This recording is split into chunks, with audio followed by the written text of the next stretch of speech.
In the last lecture, we have completed with the first chapter, that is living world.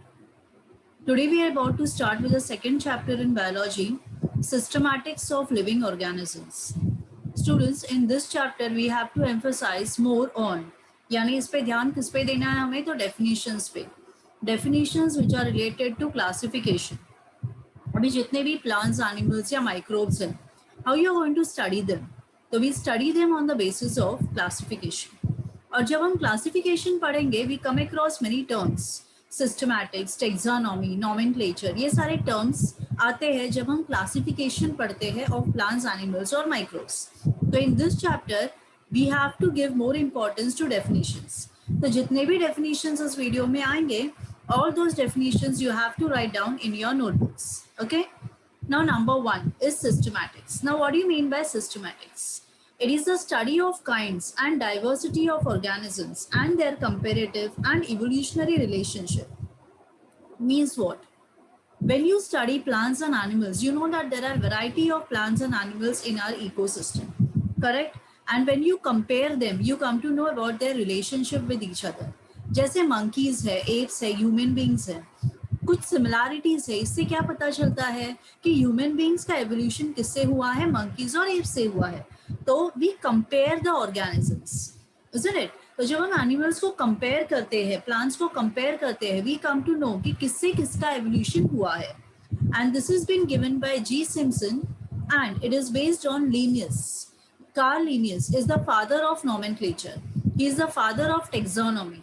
Okay, उन्होंने दिया है ये सब, systematics, taxonomy, nomenclature, इन सब के definitions are given by Carl Linnaeus या Carolus Linnaeus. He used Systema Nature as the title of his publication. जिस बुक में उन्होंने ये सब कुछ दिया है, ये सारे डेफिनेशंस दिए हैं, उस बुक का नाम क्या है? Systema Nature. Okay, so you have to know the name of the book also. Next is taxonomy. Now what do you mean by taxonomy? See, for example, मेरे पास कोई एक organism है, let it to be a plant or an animal. मैं सबसे पहले क्या करूंगी? I'll try to give it a name. मैं उसको एक नाम देने की कोशिश करूंगी according to me. तो उसे बोला जाता है nomenclature. I give it a particular name. Then what I'll do is I'll try to collect more out sorry, I'll try to collect more out of them. उसी तरह के organisms में और collect करूंगी. फिर मैं देखूंगी, आइडेंटिफाई करूंगी कि मैंने इसे पहले कभी देखा है क्या. Then I'll start describing it, यानी डिस्क्रिप्शन में उसके बारे में बोलना लिखना शुरू करूंगी. And then what I'll do is then I'll classify. मैं देखूंगी कि ये प्लांट है, एनिमल है या माइक्रोब है, और वैसे वैसे मैं कैटेगरी में उसे रखूंगी.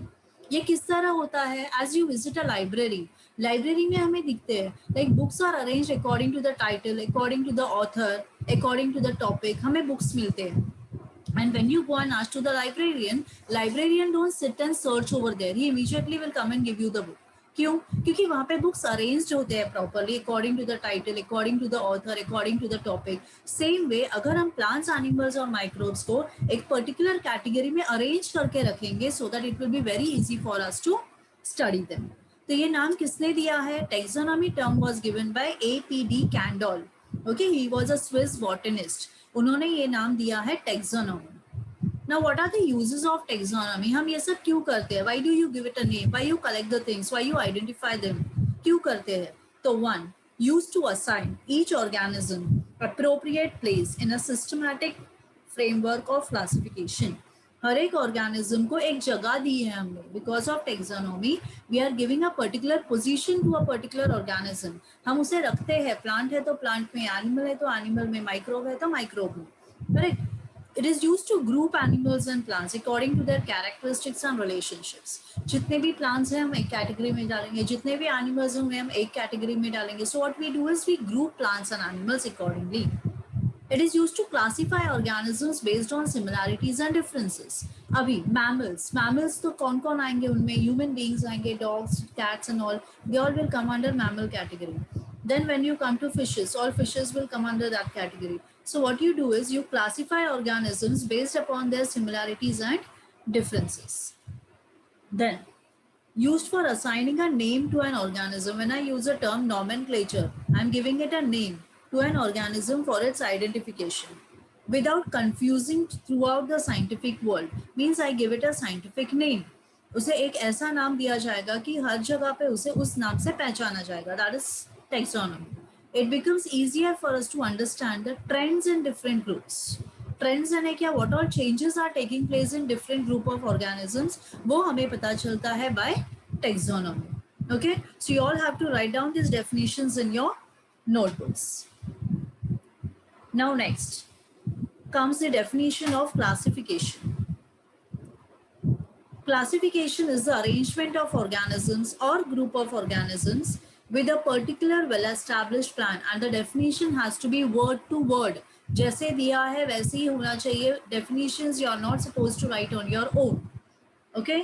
तो क्लासिफिकेशन यानी हम क्लासिफाई करते हैं, हम रखते, अरेंज करते हैं प्लांट्स, एनिमल्स एंड माइक्रोब्स को एक पर्टिकुलर प्लान के according. Based on classification, there are similarities and differences among the organisms. कुछ सेम चीजें हैं, कुछ अलग है. जो विजिबल कैरेक्टर्स होते हैं वो क्या है? Habit, colour, mode of respiration, growth, reproduction. ये विजिबल कैरेक्टरिस्टिक्स है प्लांट्स, एनिमल्स एंड माइक्रोब्स में. Types of classification. So what are the different types of classification? Artificial system, natural system, and phylogenetic system. These are the three different types of classification. Now let us study first what do you mean by artificial system. It is based on few visible characters, यानी जो characters observable है, हमें सामने से दिखते हैं, which are non-evolutionary. Habit, color, form, ये सब क्या है? Observable, morphological character. Okay, इसे बोला जाता है morphological characters. It does not consider the relationship among the different organisms. यहाँ पे हम relationship नहीं देखते हैं. Okay, like for example, when I say vertebrates, जिन सब में vertebral column है, वो सब vertebrates है. तो हम ये नहीं देखते कि उनमें relationship क्या है. Bird is a vertebrate, fish is a vertebrate, frog is a vertebrate, man is a vertebrate. So what here we see is vertebral column. तो ये ऑब्जर्वेबल कैरेक्टर है, हम एक दूसरे का रिलेशनशिप वहां पे नहीं देखते हैं. That is called as artificial system of classification. This system is given by Linnaeus. Again, Carolus Linnaeus is the full name. Linnaeus system of classification is artificial system. Second is natural system. ये natural system किसके basis पे है? It is with respect to affinities with the other, relationship of the organism with others. Okay. It is objectively significant characters किसके basis पे? कि organisms के बीच पे relationship क्या है. And this has been given by two scientists, Bentham and Hooker.